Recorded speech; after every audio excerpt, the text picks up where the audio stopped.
നമസ്കാരം മക്കളെ, നമുക്ക് പഠിക്കാം. കഴിഞ്ഞ ക്ലാസ്സിൽ നമ്മൾ പഠിച്ചത് റ എന്ന ശബ്ദം ഒരു വ്യഞ്ജനാക്ഷരങ്ങളോട് ചേർന്ന് വരാനായി ഉപയോഗിക്കുന്ന ചിഹ്നമായിരുന്നു. ഇന്ന് നമുക്ക് ആ ചിഹ്നം വരുന്ന കുറച്ചധികം വാക്കുകൾ പഠിക്കാം. ആദ്യം പഠിക്കുന്ന വാക്ക് പരിശ്രമം.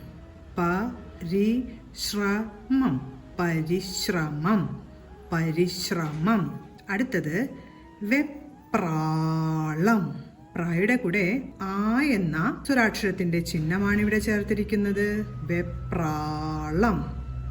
പ്രിയപ്പെട്ട. പ്രിയപ്പെട്ട. പ്രി എന്ന അക്ഷരത്തിൽ പ്ര എന്നതിന്റെ കൂടെ സ്വരാക്ഷരത്തിലെ ഈയുടെ ശബ്ദമാണ് ചേർത്തിരിക്കുന്നത്. പ്രിയപ്പെട്ട. അടുത്തത് ശ്രീരാമൻ. ശ്രീരാമൻ. ശ്രീരാമൻ. ഇവിടെ ശ്രീ എന്ന അക്ഷരാണ്. ശ്രായ് എന്നതിന്റെ കൂടെ സ്വരാക്ഷരങ്ങളിലെ ഈ എന്നതിന്റെ ചിഹ്നമാണ് ചേർത്തിരിക്കുന്നത്. ശ്രീരാമൻ. അടുത്തത് വിശ്രുതം. വിശ്രുതം. വിശ്രുതം. ഇവിടെ ശ്രു എന്ന അക്ഷരത്തിൽ ശ്രായുടെ കൂടെ ഉ എന്ന സ്വരാക്ഷരത്തിന്റെ ചിഹ്നമാണ് ചേർത്തിരിക്കുന്നത്. വിശ്രുതം. വിശ്രുതം. അടുത്തത് ട്രൂപ്പ്. ട്രൂപ്പ്. ട്രൂ എന്ന അക്ഷരത്തിലോ ട്രായുടെ കൂടെ ഊ എന്ന സ്വരാക്ഷരത്തിന്റെ ചിഹ്നമാണ് ചേർത്തിരിക്കുന്നത്. ട്രൂപ്പ്. ഉറപ്പിച്ചുച്ചരിക്കുന്നുണ്ട്. പായുടെ കൂട്ടക്ഷരം എഴുതി ചന്ദ്രക്കലയിട്ടു. ട്രൂപ്പ്. അടുത്തത് ട്രെയിൻ.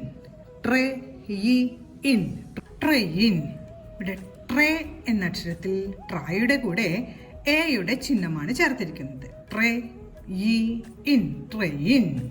ട്രെയിൻ. അടുത്തത് പ്രേമം. പ്രേമം. പ്രേമം. പ്രേ എന്ന അക്ഷരത്തിൽ പ്രായുടെ കൂടെ എയുടെ ചിഹ്നമാണ് ചേർത്തിരിക്കുന്നത്. പ്രേമം. പ്രേമം. അടുത്തത് പ്രൈമറി. പ്രൈമറി. പ്രൈ എന്ന അക്ഷരത്തിൽ പ്രായുടെ കൂടെ ഐ എന്നതിന്റെ ചിഹ്നമാണ് ചേർത്തിരിക്കുന്നത്. പ്രൈമറി. പ്രൈമറി. അടുത്തത് process. Process. Process. Process. Pro എന്ന അക്ഷരത്തിൽ പ്രായുടെ കൂടെ ഓ എന്നതിന്റെ ചിഹ്നമാണ് ചേർത്തിരിക്കുന്നത്. പ്രോസസ്. പ്രോസസ്. അടുത്തത് പെട്രോൾ.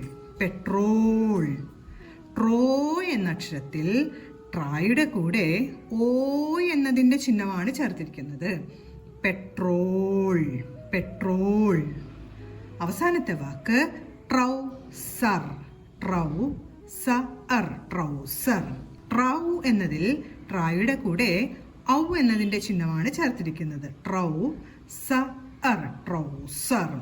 നമ്മൾ ഇന്ന് പഠിച്ച ഈ വാക്കുകളെല്ലാം പറഞ്ഞുകൊണ്ട് എഴുതി പഠിക്കാൻ ശ്രമിക്കണം. അടുത്ത ക്ലാസ്സിൽ കാണാം മക്കളെ. നമസ്കാരം.